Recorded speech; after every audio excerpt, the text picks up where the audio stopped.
This morning, the British ambassador in Berlin handed the German government a final note stating that unless we heard from them by 11 o'clock, that they were prepared at once to withdraw their troops from Poland, a state of war would exist between us.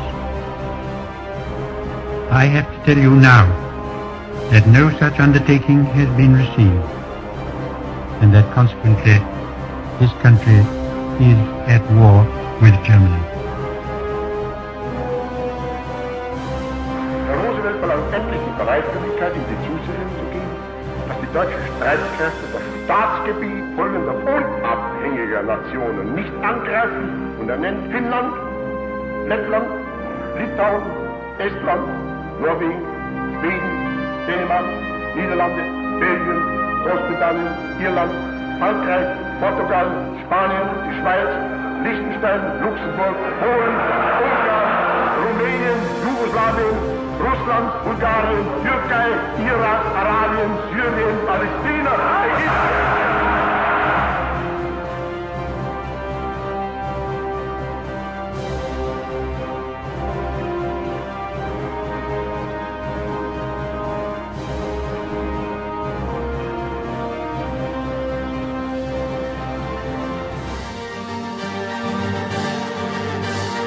Fight in France, we shall fight on the seas and oceans, we shall fight with growing confidence and growing strength in the air, we shall defend our island, whatever the cost may be.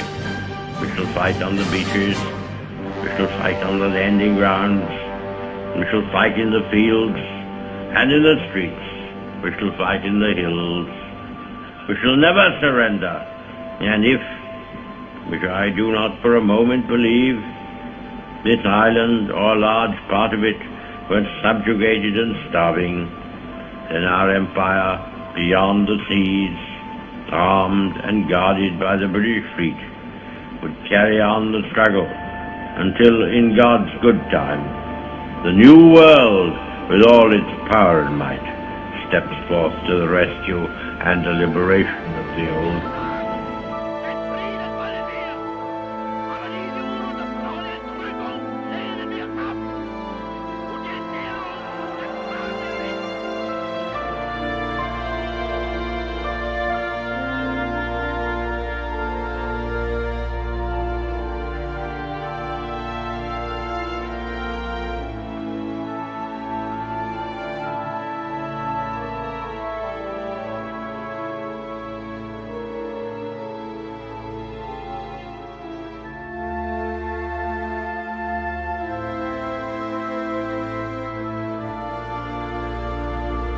Never in the field of human conflict was so much owed by so many to so few.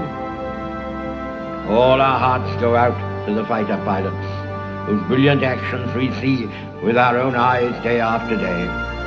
I hope, indeed I pray, that we shall not be found unworthy of our victory, if after toil and tribulation it is granted to us. For the rest, we have to gain the victory. That is our task.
Yesterday, December 7th, 1941, a date which will live in infamy. The United States of America was suddenly and deliberately attacked by naval and air forces of the Empire of Japan.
soldiers, sailors, and airmen of the Allied Expeditionary Force. You are about to embark upon the great crusade toward which we have striven these many months. The eyes of the world are upon you. The hopes and prayers of liberty-loving people everywhere march with you. In company with our brave allies and brothers in arms on other fronts, you will bring about the destruction of the German war machine, the elimination of Nazi tyranny over the oppressed peoples of Europe, and security for ourselves in a free world.